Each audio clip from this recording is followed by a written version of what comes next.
Hi, మీ శ్రీహరి కావలి. మొదటగా ఈ video నచ్చిన వాళ్ళు లైక్ చేయండి, సబ్స్క్రైబ్ చేయండి, షేర్ చేయండి.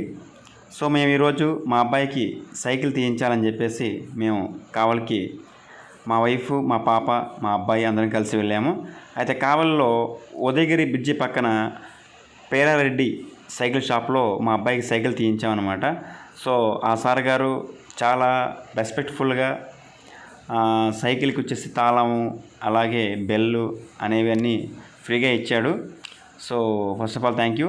సో అట్లాగే రెండోది ఏందిరా అంటే, మనం ఎప్పుడైనా కూడా పిల్లలకి ఏదైనా ఒక వస్తువు అడగంగానే తీసేయకూడదు.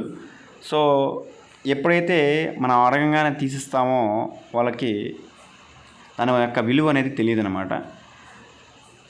ఎప్పుడు కూడా పిల్లలు ఎప్పుడైతే అడుగుతారో మనం వాళ్ళకి ఒక టార్గెట్ అనేది పెట్టాలి. ఆ టార్గెట్ ఏందిరా అంటే, ఫర్ సపోజ్ మన ఇంట్లో పిల్లలు అనేవాళ్ళు ఎప్పుడు కూడా తల్లిదండ్రులు చూసుకోవాల్సిన బాధ్యత ఎప్పుడు దాకంటే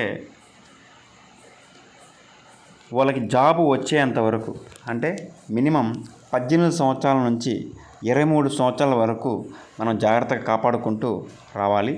సో వాళ్ళు ఎప్పుడు కూడా ఏదైనా వస్తువు అడిగినప్పుడు మనం చేయాల్సిన బాధ్యత ఏందిరా అంటే, వాళ్ళకి ఒక గోల్ పెట్టి, మీరు ఒక ఫర్ సపోజు ఇంట్లో గొడవ చేస్తూ కరెక్ట్గా బిహేవియర్ కరెక్ట్గా లేకుండా, ప్రవర్తన బాగలేక, అలాగే క్లాస్లో బాగా చదవకుండా అలా ఉన్నప్పుడు మనం ఏం చేయాలి? ఆ పిల్లలకి మనం మీరు కానీ ఇంట్లో ప్రవర్తన, అలాగే పెద్దవాళ్ళని గౌరవిస్తూ క్లాస్లో బాగా చదువుకుంటూ ఇలా కానీ చేస్తే నీకు నేను సైకిల్ తీయిస్తా అని చెప్పి టార్గెట్ పెట్టాలి. అంతేగాని వాళ్ళు అడగంగానే టకాన్ తీసిస్తే అప్పుడు వాళ్ళకి ఆలోచన విధానం కూడా మారిపోతుంది. ఎందుకంటే మనకి పాతకాలంలో ఇవన్నీ మన పేరెంట్స్ అప్పుడు డబ్బులు అంతగా ఉండేవి కాదు కాబట్టి అప్పుడు వాళ్ళు ఏం చేసేవాళ్ళంటే, బాగా చదివితేనే మేము సైకిల్ తీయిస్తామని చెప్పేసి అప్పుడు చెప్పేవాళ్ళు. అప్పుడు అవి ఆటోమేటిక్గా ఆలోచన విధానాన్ని స్ట్రాంగ్గా చేసుకొని పర్ఫెక్ట్గా మనం ఎటువంటి పరిస్థితుల్లో మారాలి, అట్లాగే మంచి జాబ్ కొట్టాలి అని చెప్పి వాళ్ళు దృఢ నిశ్చయంతో ఉండేవాళ్ళం మనం. కానీ ఇప్పుడు వచ్చే పిల్లల్లో ఆ మార్పులు అనేవి లేవు. చాలామంది పేరెంట్స్ అడగంగానే తీసేస్తున్నారు. అలా తీసివ్వకుండా మనం ప్రతి ఒక్క పిల్లవాడికి ఇలా ఒక టార్గెట్ పెట్టి మోటివేషన్ చేసి వాళ్ళని జాగ్రత్తగా కాపాడుకుంటూ వస్తే వాళ్ళు ఎటువంటి చెడుదారుల్లో వెళ్లకుండా చాలా జాగ్రత్తగా ఉంటారు.